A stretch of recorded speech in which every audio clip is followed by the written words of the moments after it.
இது ஒரு பேச்சாளருக்கு கஷ்டமான நேரம். உங்கள் இலையில் வந்து முழுக்க எல்லாம் பரிமாறி ஃபுல்லாக நீங்கள் சாப்பிட்டு முடித்த பிறகு சாப்பிட்டு வரீங்களான்னு கேட்குற மாதிரி கொஞ்சம் கஷ்டம். ஆனால் என்ன செய்வது? இந்த நிகழ்ச்சியில் பல விஷயங்களை நாம் நிறைவு செய்ய வேண்டி இருக்கிறது. நான் வந்து உங்களை எல்லாம் உற்சாகப்படுத்த வேண்டும் என்று செல்வகுமார் கேட்டுக்கொண்டார். அவர் சொன்னது உண்மைதான். இன்றைக்கி இன்னொரு நிகழ்ச்சி எனக்கு இருந்தது. அதை தவிர்க்க முடியாத தர்ம சங்கடங்களும் எனக்கு இருந்தன. ஆனாலும் அதை விட்டு இங்கே வருவது தான் சரியான விஷயமாக இருக்கும் என்று நான் நினைத்தேன்.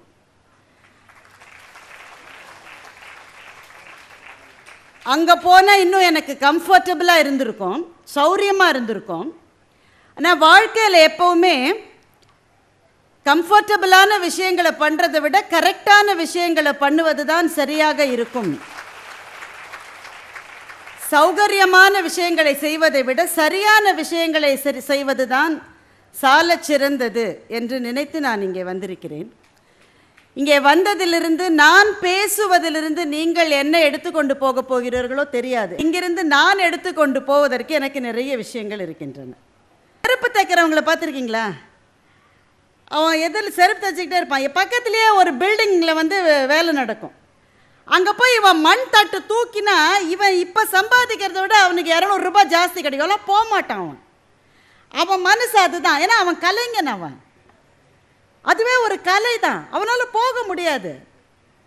இப்படி தான் நிறைய பேர் சொல்லியிருப்பாங்க, இரும்பு கடை வச்சு தரேன், சைக்கிள் கடை வச்சு தரேன், கிராமத்தில் அது செய்யலாம் இது செய்யலாம். அந்த அசைக்க முடியாத அன்ஷேக்கபிள் ஃபெய்த்னு சொல்கிறாங்கல்ல, அதோடு சில மனிதர்கள் பயணம் செய்கிறார்கள். அவர்கள் வெற்றி பெற்றாக வேண்டும் என்பது விதி.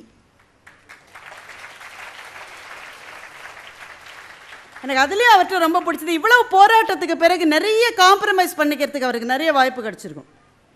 எனக்கு சினிமா துறையை பற்றி நிறைய தெரியாது, ஆனால் எல்லா துறையிலையுமே அப்படி தான். நிறைய போராட்டத்துக்கு பிறகு ஒரு இடத்துக்கு வந்துட்டோம்னாக்க கொஞ்சம் விட்டு கொடுத்தா என்னன்னு தான் தோணும். அது இயற்கை. அது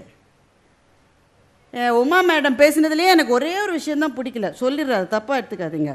நீங்கள் எதுக்கு வேணால் வருத்தப்படலாம், வருத்தப்படாத வாலிபர் சங்கத்துக்கு போகாததுக்கு நீங்கள் வருத்தப்படலாமா? சந்தோஷமெல்லாம் பட்டிருக்கணும். நீங்கள் 1000 படம் அப்படி எடுக்கலாம் சார்.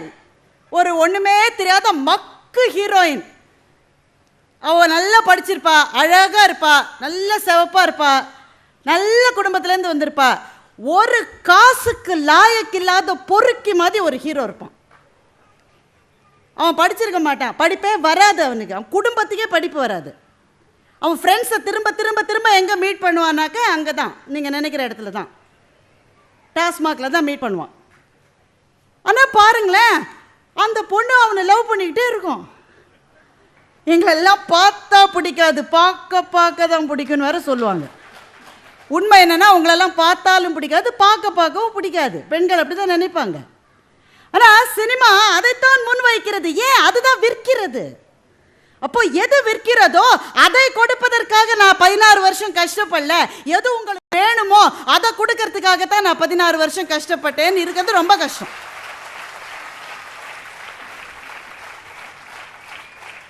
எனக்கு தெரிந்தவரை சமீப தமிழ் சினிமாவில் பள்ளி கல்வியை பற்றிய புதிய பார்வைகளை ஏற்படுத்தியது 2 படம். அந்த பசங்க 1, 2வது சாட்டை. இந்த 2 படம் அன்பழகன்றவர் எடுத்தாருன்னு நினைக்கிறாங்க.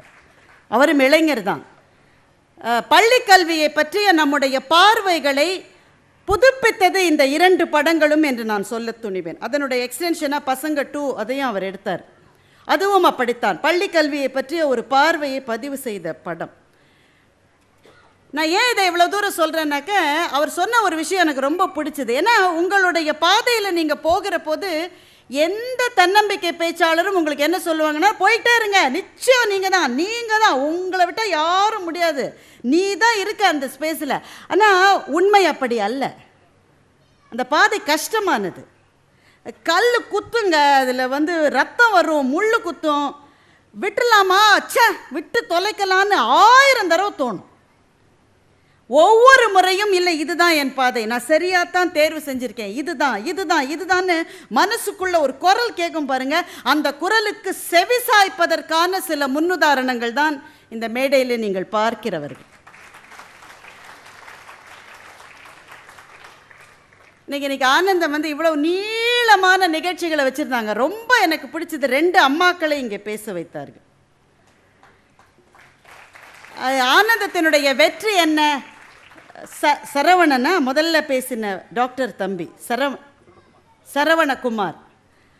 சரவணகுமார் பேசுகிற போது யாரால் அழாமல் இருக்க முடியும்? யாரால் அழாமல் இருக்க முடியும்? அழறதுக்காகலாம் அவர் பேசலை. ஒரு நன்றின்னு சொல்கிறதுக்கு பதிலாக அந்த தம்பி வந்து கண்ணீர் விட்டார், அவ்வளோதான். நன்றின்ற வார்த்தைக்கு பதிலாக. எது ஆனந்தத்தோட வெற்றினா சரவணகுமார் மாதிரி வரிசையாக இருந்தவங்கன்னு சொல்லலாம். எனக்கு என்ன அதை விட பெரிய வெற்றி என்னென்னா, ஒரு கிராமத்து தாய். அந்த அம்மா ஒன்றுமே படிச்சிருக்காது, எனக்கு சத்தியமாக தெரியும். இங்கே வந்து ஆக்சென்ச்சர் கம்பெனியில் என் பொண்ணுக்கு வேலை கிடச்சிருக்குன்னு அந்த அம்மா சொல்லுது.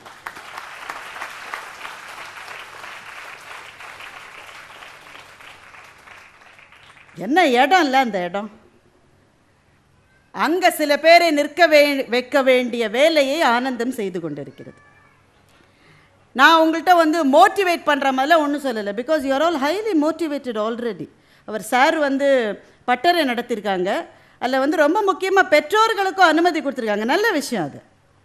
பிள்ளைகளை மாத்திரமே நீங்கள் நல்லா ஊசி போட்டு என்ன செய்ய முடியும்? பெற்றோர்கள் அதை புரிந்து கொள்ளவில்லை என்றால் உங்கள் பயணத்துக்கு அது தடையாக மாறும். இந்த அம்மா வந்து அந்த பட்டறையில் வந்ததுக்கப்புறம் தன் பொண்ணுகிட்ட சொல்லுவாங்க, நாளைக்கு ஆக்சென்ச்சரில் அவளை 3 வருஷம் யூஎஸ்க்கு அனுப்புகிறாங்கன்னா போயிட்டு வா அப்படின்னு அந்த தாய் சொல்லுவாங்க.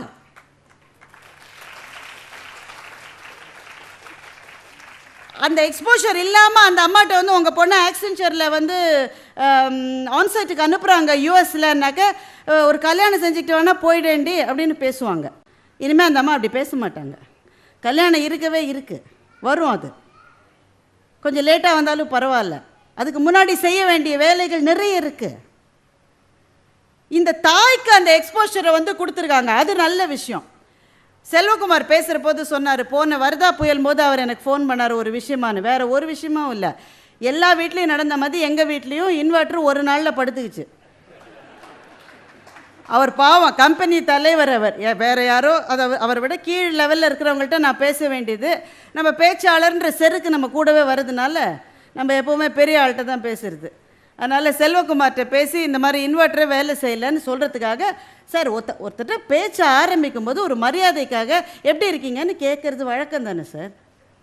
இருந்தாலும் ஊரெல்லாம் மழை அடித்து புயல் அடித்து மரம்லாம் விழுந்து எங்கள் வீட்டிலலாம் ஒரு கூரையே பறந்து போய் பால் கிடைக்காம காய்கறி கிடைக்காம அப்படியே உட்காந்துருக்கிற போது செல்வகுமார் எப்படி இருக்கீங்கன்னு ஒரு பழக்கத்தில் கேட்டால் சூப்பராக இருக்கேன் மேடம்னார். நான் உடனே சொன்னேன், இதெல்லாம் உங்களுக்கே கொஞ்சம் ஓவராக இல்லையா? ஏதோ ஒரு மரியாதை கேட்டால் ரொம்ப கஷ்டமாக இருக்குது மேடம், உங்களை மாதிரியே நானும் பவர் இல்லாமல் உட்காந்துருக்கேன், நீங்கள் சொன்னால் தானே எனக்கு சந்தோஷமாக இருக்கும். சார் ஏன் சார் பவர் போன உடனே வெளியில் வந்து பார்க்குறோம்? பக்கத்து வீட்டுக்கு பவர் போனால் தானே நமக்கு ஒரு ஆன்ம திருப்தி கிடைக்கும். நம்ம வீட்டுக்கு மாத்திர பவர் போயிருந்தால் எவ்வளவு அப்செட் ஆகும் யோசிச்சு பாருங்க. அதெல்லாம் கொஞ்சம் கூட புரிஞ்சிக்காம சூப்பராக இருக்கேன் பாரு. எப்போ கேட்டாலும் அந்த உமாதேவி மாதிரி 4 பேரை பார்த்துட்டு வந்து கேட்டாலும் அதே தான் சொல்லுவார், சூப்பராக இருக்கு. So there's lot of positivity in the air. அது ரொம்ப தேவை உங்களுக்கு. இந்த உலகம் வந்து ரொம்ப நெகட்டிவாக இருக்குது. எதுவுமே நல்லது தான், எல்லாமே நல்ல விஷயந்தான். Everything will improve. இன்னைக்கு கொஞ்சம் சுமார் இருந்தால் கூட நாளைக்கு நல்லா ஆகிடும் அப்படின்ற மாதிரி தொடர்ந்து வருகிற அந்த சிந்தனைகள் உங்களுக்கு மிக நல்ல விஷயம். எனக்கு ஆனந்தத்திடம் ரொம்ப மகிழ்வாக இருப்பது அது 2 தான். கல்லூரிக்காக பணம் இல்லாத குழந்தைகளுக்கு பணம் கொடுக்கிற வேலையை நிறைய அமைப்புகள் செய்கிறார்கள். நான் 10 வருஷமாக பார்த்துட்டு இருக்கேன், நிறைய பேர் செய்கிறாங்க. அவங்க யாரையும் நான் குறை சொல்லலை, எல்லாரும் நல்ல கருத்துக்களோடு தான் செய்கிறாங்க. என்ன ஒரு 2 விஷயம் நமக்கு நெருடுகிறதுனா, சில சமயம் அது ஜாதி சார்ந்து இயங்குகிறது, சில சமயம் அது மதம் சார்ந்து இயங்குகிறது. நீ எல்லா ஃபார்மையும் ஃபில்லப் பண்ணி கொடுங்கன்ற போது அந்த கேள்வியை வைக்கிறாங்க, என்ன ஜாதி? இல்லை பேரை பார்த்த உடனே மதத்தை அநேகமாக கண்டுபிடிச்சிடுறாங்க. அதை பொறுத்து சில முடிவுகள் அப்படிமா மாறுகிறது. அது ஒரு நெருடலாக இருக்குது. 2வது, அவங்க ஓவர் ஹெட்ஸை பற்றி பேசினாங்க. ரொம்ப சத்தியமான கேள்வி. உங்களை எவ்வளோ பேர் அதை நுட்பமாக கவனிச்சிங்கன்னு எனக்கு தெரியல. நிறைய சேவை நிறுவனங்கள் இருக்குது. அவங்க டொனேஷனாக வர்ற பணத்தில் தகுதியானவர்களுக்கு கொடுப்பதை விட அவங்களுடைய ஓவர் ஹெட்ஸ் ஜாஸ்தியாக இருக்குது. ஒரு உதாரணம் சொன்னால் உங்களுக்கு புரியும். தமிழ்நாட்டில் சுனாமி வந்தது. நிறைய பேர் வெளிநாட்டு வாழ் இந்தியர்கள் மனம் கலங்கி அப்படியே டொனேஷனை குவிச்சாங்க. கோடி கோடி கோடியாக டாலர்லேயே பணம் வந்தது. மதுரையில் இருக்கிற பல பேர் டாடா சுமோ கார் வாங்கிட்டான். என்ன ஆச்சரியம் பாருங்க, மதுரையில் கடலே கிடையாது. அங்கே எங்கேந்திரா சுனாமி வந்தது. சுனாமி பேரை சொல்லி அவன் டாடா சுமோ வாங்கிட்டான். Over heads are very high. இந்த மாதிரியான சேவை நிறுவனங்களுக்கு நீங்கள் கொடுக்குறீங்க. நீங்கள் கொடுப்பது சரியாக ஒருத்தர்கிட்ட போகிறதான்னு பார்க்குற டிரான்ஸ்பரன்சி இந்த மாதிரியான பல நிறுவனங்களுக்கு இல்லை.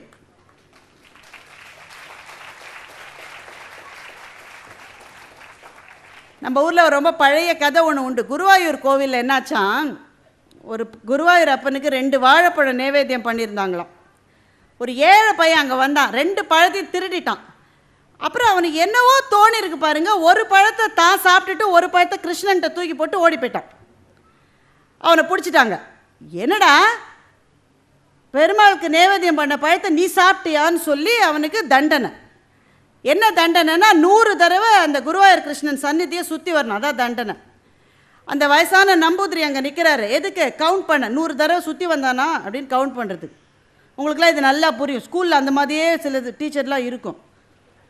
10 தோப்புக்காரனை போட்டுன்னு பக்கத்துலேயே நிற்கும். நம்ம ஒரு 8, 9 முடிச்சிக்கலான்னா முடியாது, கரெக்டாக எண்ணிக்கிட்டே இருக்கும். அது மாதிரி நம்பூதிரி நிற்கிறாரு. முதல் ரவுண்டு பையன் வந்தான். 2வது ரவுண்டு ஜல் ஜல் ஜல்னு சல்லங்கை சத்தத்தோடு மயில் பீலி அசைய கையில் சுமந்திருக்கிற புல்லாங்குழலோடு 2வது ரவுண்டு வருது. யார்? கண்ணை கசக்கிட்டு பார்க்குறாரு. அந்த கண்ணனே வரான். நல்ல கண்ணை கசக்கிட்டு பார்க்குறாரு. 3வது ரவுண்டு பையன் வரான். 4வது ரவுண்டு கிருஷ்ணன் வரான். 5வது ரவுண்டு பையன் வரான். 6வது ரவுண்டு கிருஷ்ணன் வரான். 100 ரவுண்டு முடிஞ்ச உடனே வந்த கண்ணனுடைய காலை பிடிச்சிக்கிட்டு நம்பூதிரி அழறாரு. கண்ணா, உன்னுடைய பட்டு பாதம் நோக நோக நீ எதுக்காக 50 தடவை சுற்றி வந்த?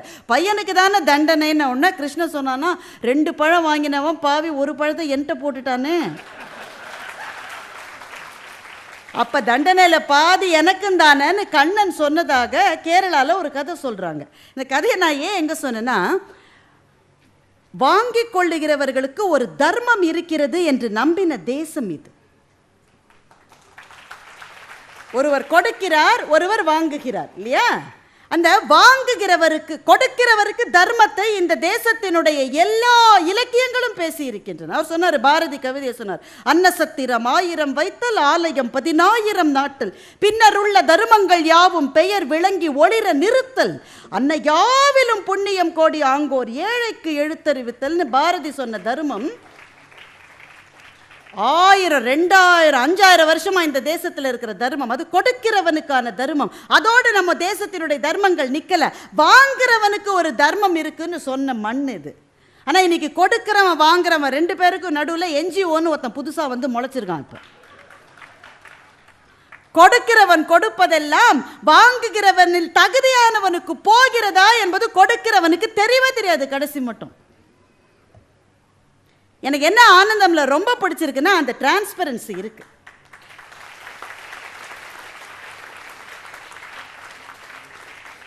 ரொம்ப முக்கியம். நான் கொடுக்குறேன்னா கஷ்டப்பட்டு தான் சார் கொடுக்குறேன். அவர் சொன்ன மாதிரி நாங்கள் டாட்டாவோ பிர்லாவோ எதுவுமே கிடையாது. அவங்களாவே இருந்தால் கூட கொடுக்கிறவர்களுக்கு அவங்க ஏதோ இழந்துட்டு தானே கொடுக்குறாங்க. ஏதோ ஒன்றத்தை இழக்கிறாங்க. அவங்க பணத்தில் ஒரு பகுதியை இழந்து தான் கொடுக்குறாங்க. எதுக்கு? நடுவில் இருக்கிறாள் டாட்டா சுமோ வாங்குவா? இல்லையே. நான் கஷ்டப்பட்டு ஏறி வந்தேன். இன்றைக்கி அந்த பாதையில் இன்னொரு குழந்தை நடந்து வர்ற போது அதை நான் ஏதாவது செய்ய முடியுமான்ற ஒரு நினைப்பு இருக்குது பாருங்கள். அதுதான் மனித குலத்தை செலுத்துகின்ற விசை என்று நான் சொல்ல துணிது. எல்லாத்தையும் விட ரொம்ப ரொம்ப எனக்கு ஆனந்தம்ல சந்தோஷமான விஷயம் என்னென்னா, உங்ககிட்ட அவங்க நேரடியாக சொல்லட்டாலும் மறைமுகமாக சொல்லியிருக்காங்க. நீங்கள் எல்லாம் ரொம்ப கஷ்டப்பட்டீங்க, ஒரு இடத்துக்கு வந்துட்டீங்க.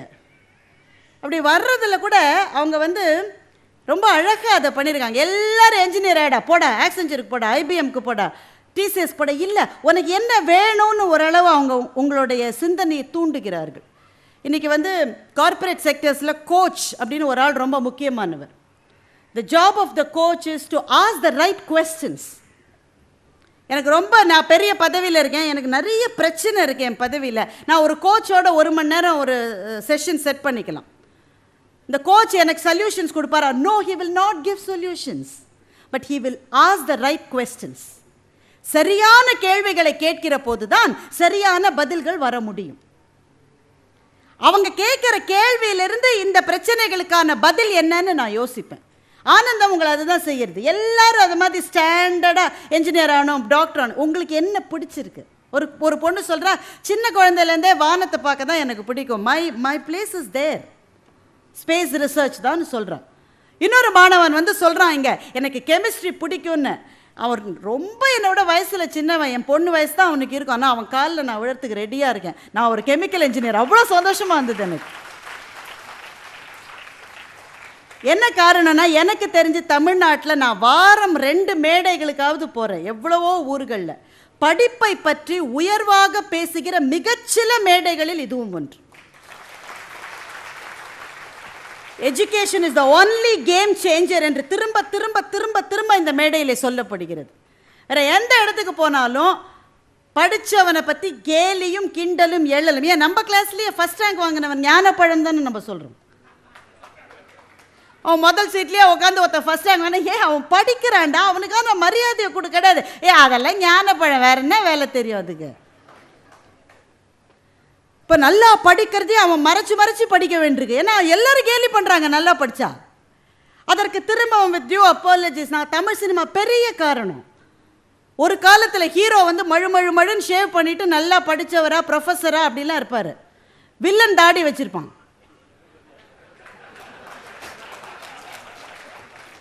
இன்னைக்கு வில்லன் நல்லா படிச்சிருக்கான், நல்லா ஷேவ் பண்ணியிருக்கான், ஹீரோ வந்து ஷேவே பண்ண மாட்டேங்கிறான், சத்தியமாக படிக்காதவனா இருக்கான். இதுக்கு எடுத்தாலும் பின்னாடியிலேருந்து அருவாள் எடுக்கிறான்.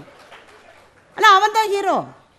நீங்கள் இந்த பிம்பம் வர என்ன பண்ணுறதுன்னா, படித்தவர்கள், நல்லா படிக்கிறவங்க, படிப்பு மேலே ஆர்வமும் காதலும் இருக்கிறவர்கள், இவங்க எல்லாமே லூசு பயலுகனே ஒரு இம்ப்ரெஷனை உருவாக்கி வச்சுருக்கோம். இந்த மேடையில் தான் education is the game changer. ஒரு குடும்பம் அப்படி கிடக்கு, ஒரே ஒரு பிள்ளை படித்து கிராஜுவேட் ஆயிடுச்சுனாக்க அப்படி மாறுகிறது என்கிற டிரான்ஸ்ஃபர்மேஷனை பற்றி இந்த மேடையில் பேசியிருக்காங்க. சத்தியம் அது. நான் வந்து ஒரு தடவை விமான பயணம் போகும்போது என் பக்கத்தில் ஒரு பொண்ணு உட்காந்துருந்தாங்க. அது நான் அவங்களோட தோற்றத்தை நம்ம எவ்வளோ தப்பாக யோசிக்கிறோன்றதுக்கு சொல்கிறேன். அது தோற்றத்தை பார்த்து நான் நினச்சேன், அநேகமாக என்கிட்ட கேட்கும், அக்காக்கா கொஞ்சம் பெல்ட் போட்டு விடுங்கக்கான்னு கேட்க போகுதுன்னு நான் நினச்சிட்ருக்கேன். தோற்றம் அப்படி இருந்தது. இப்போ ஃப்ளைட் வந்தோன்னா அலட்சியமாக பெல்ட்டை போட்டுக்கிட்டா, லேப்டாப்பை திறந்து வச்சுக்கிட்டு ஒர்க் பண்ண ஆரம்பித்தா. நான் வேணும்டா சாமி நமக்கு அப்படின்ட்டு நான் பேச்சு கொடுத்தேன். அந்த பொண்ணு தேனி மாவட்டத்திலே படித்த ஒரு பெண். இன்றைக்கி சோனி நிறுவனத்தினுடைய குவாலிட்டி கண்ட்ரோலினுடைய ஏஷியா பசிபிக் ஹெட்டாக அந்த பொண்ணு இருக்கு. அவள் அதே தான் சொன்னேன். இங்கேருந்து ஒரு மாணவன் சொன்ன பார்த்தீங்களா, எங்கள் குடும்பத்திலே எங்கள் பரம்பரையிலே 1ஆம் கிளாஸ் முடித்த முதல் பையனை நான் தான் சொன்னேன். அந்த பெண்ணு கிட்டத்தட்ட அந்த மாதிரி. உனக்கு எது ரொம்ப சந்தோஷமாக இருக்குது, சோனியில் வேலை கிடச்சிதான்னு நான் கேட்டேன். அது சந்தோஷமாக தான் இருந்தது. அதை விட என்ன சந்தோஷம்னா, நான் இப்படி வேலைக்கு போனப்புறம் என் கிராமத்தில் எல்லா பொம்பளை பிள்ளையும் படிக்க வைக்கிறாங்கன்னு சொல்லிச்சு. Education is the game changer. நீங்கள் ஒரு தலைமுறை, முதல் தலைமுறை நான் சொன்ன மாதிரி நீங்கள் நடக்கிற போது கல் குத்தும், முள் குத்தும், விட்டுலான்னு தோணும், வேண்டாம் வேண்டாம் வேண்டான்னு தோணும், இப்படி கஷ்டப்பட்டாவது படிக்கணுமான்னு தோணும். ஆனால் எப்படியோ படிச்சுட்டீங்கன்னு வைங்களேன், உங்களுக்கு பின்னாடி உங்கள் குடும்பம் மாத்திரம் இல்லை, உங்கள் கிராமமே வரும். நீங்கள் அந்த மாற்றத்தினுடைய தலை வாசலில் நிற்கிறீர்கள். நாங்கள் தான் உங்கள்கிட்டேருந்து எப்படி மோட்டிவேட் ஆகுதுன்னு கற்றுக்கணும். ஆனால் என்னை இங்கே கூப்பிட்டு பேச சொன்னதுனால ஒரே ஒரு விஷயத்தை சொல்லிவிட்டு நான் விடைபெறுகிறேன். இந்த அட்மாஸ்பியர் பாசிட்டிவாக இருக்குது. எல்லோரும் நல்லவங்க, நிறைய பேர் டொனேஷன் தரத்துக்கு வில்லிங்காக இருக்காங்க. ஆனந்தம் மாதிரியான அமைப்புகளில் அண்ணன்கள் நிறைய பேர் இருக்காங்க. அண்ணன்கள்னால் நிஜமாகவே அண்ணன்கள், கூட பிறக்காதவான அண்ணன். நீங்கள் போய் உங்கள் அண்ணனுக்கு ஃபோன் பண்ணி ஒரு பிரச்சனையை சொல்லலாம். அண்ணா என்னை இந்த மாதிரி எவனோ ஒருத்தர் டிஸ்டர்ப் பண்ணுறான். ஒரு பெண் இங்கே ஆனந்தமில் படிக்கிறா. ஆனந்தம் அண்ணன் யாருக்கா ஃபோன் பண்ணி, அண்ணா ஒரு பையன் ரொம்ப தொந்தரவு பண்ணுறான்னா, ரொம்ப லவ் லெட்டர் அடிக்கடி கொடுக்குறான், எப்படி என்ன செய்யறதுன்னே தெரியல அண்ணா என்று சொன்னால் அக்கறையோடு பதற்றத்தோடு உங்களுக்கு கவுன்சிலிங் கொடுப்பாங்க. இவங்க நம்பலாம், தைரியமாக நம்பலாம். அதை விட என்னன்னா, இவங்களை பார்த்து பார்த்து உங்க பக்கத்தில் உட்காந்துருக்காங்களே உங்களுடைய சக மாணவர்கள், அவங்க கிட்டையும் நம்பிக்கையோடு நீங்க சொல்லலாம். ஸோ ரொம்ப பாசிட்டிவாக இருக்கு. நல்லவர்கள் பணம் கொடுக்கிறார்கள், நல்லவர்கள் உதவி செய்கிறார்கள், நல்லவர்கள் அட்மிஷன் கொடுக்குறாங்க, நல்லவர்கள் மேடையில் இருக்காங்க. ரொம்ப பாசிட்டிவாக இருக்கு. என்னோட ஒரே ஒரு வேண்டுகோள் என்னன்னா, நாளைக்கு நீங்கள் நிறுவனங்களுக்கு போன பிறகு இதே மாதிரி எல்லாம் நல்லா இருக்கும்னு நினைக்காதீங்க. இது விக்ரமன் சார் படம் இல்லை,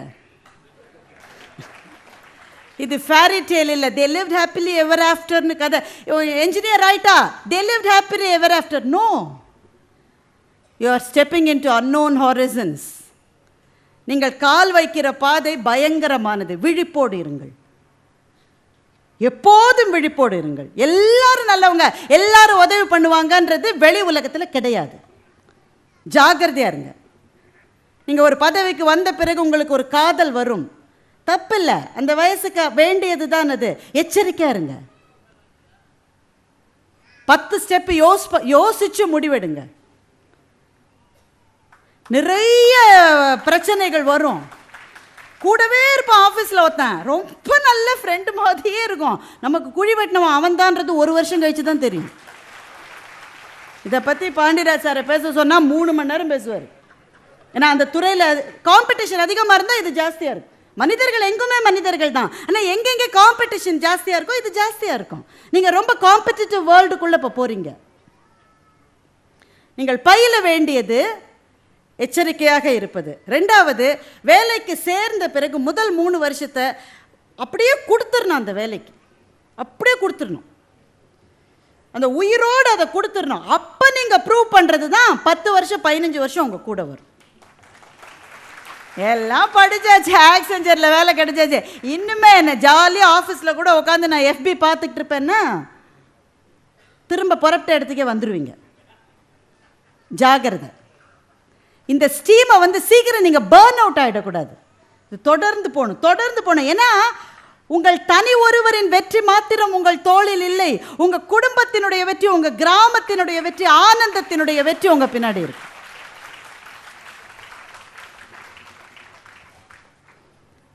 கடைசி விஷயம், விழுதுகள்னு ஒரு அமைப்பை இங்கே கொண்டு வந்தீங்க. ரொம்ப நல்லா இருந்தது, நிறைவாக இருந்தது. நம்ம எல்லாரும் செய்ய தவறுவது அதுதான். ரொம்ப கூட்டமா பஸ் வந்தது, பஸ் ஸ்டாப்ல உட்கார்ந்தா நான் கொஞ்சம் இடம் இல்லையா, ஒரு கால் வச்சுக்கிறேன், என்ன பண்ணுவேன் கெஞ்சிடும். எவனோ ஒருத்தர் லேசா இடம் கொடுக்குறான், ஒரு கால் வச்சுட்டான், குடிச்சுட்டான். பஸ் கிளம்பியாச்சு. கொஞ்சம் போய் பிரதர் கொஞ்சம் அப்படி 2வது கால் வைக்கிறேன், 2வது கால் வச்சுட்டான். இன்னும் பஸ் போகுது, அக்கா கொஞ்சம் தள்ளுக்கா, கூட எடுக்க, நான் மேல போவேன் இல்லக்கா, மேல போயிட்டான். அப்படி தள்ளி போனா உட்காரத்துக்கு ஜன்னல் வரமா சீட்டு நடிச்சிருச்சு. ஜாம உட்கார்ந்தான். அடுத்த பஸ் ஸ்டாப் அதே மாதிரி கூட்டமா. கண்டக்டர் நிறுத்த போகும்போது இவன் சொன்னான், என்னையா ஒவ்வொரு ஸ்டாப்லையும் நிறுத்திட்டு டபுள் விசில் கொடுத்து போய்கிட்டே இருக்க. இது கதை இல்லை, இதுதான் நாம செய்வது. யார் யாருடைய உதவியிலோ தான் நாம் எங்கெங்கோ ஏறுகிறோம். ஏறின பிறகு இன்னொருவன் மேலே வருது நமக்கு பிடிப்பதே இல்லை. ஸ்கூலில் எல்லாரும் ட்ரில் பண்ணியிருப்பீங்க. நான் பண்ணியிருக்கேன். எங்கள் ஸ்கூலில் எங்கள் சாரா டீச்சர் ட்ரில் சொல்லி கொடுப்பாங்க. 4 பிள்ளை 5 பிள்ளை இங்கே நிற்கணும், 5 பிள்ளையோட தோள் மேலே 4 பிள்ளை நிற்கணும், 4 பிள்ளை தோள் மேலே 3 பேர், 3 பேர் மேலே 2 பேர், கடைசியில் ஒரு பொண்ணு நின்று ஒரு கொடியை ஆட்டுவா. பண்ணியிருக்கீங்க எல்லாம் ஸ்கூலில். அந்த கடைசியில் மேலே கொடி ஆட்டுகிற பொண்ணை பார்த்து எல்லாம் கூட்டம் கைத்தட்டும். எங்கள் சாரா டீச்சர் சொல்லுவாங்க, ஏய் கைத்தட்டல் மேலே இருக்கிறவருக்கு தாண்டி கிடைக்கும், எனக்கு கைத்தட்டல் கிடைக்கலன்னு கீழே இருக்கிறவ அப்படி இப்படி திரும்பினா அவள் விழுந்துருவான்னு சொல்லுவாங்க. கைத்தட்டல் மேலே இருப்பவருக்கு தான், ஆனால் கீழே உறுதியாக நிற்கிறவன் சரியாக நிற்கலைன்னா மேலே இருக்கிறவ விழுந்துருவா.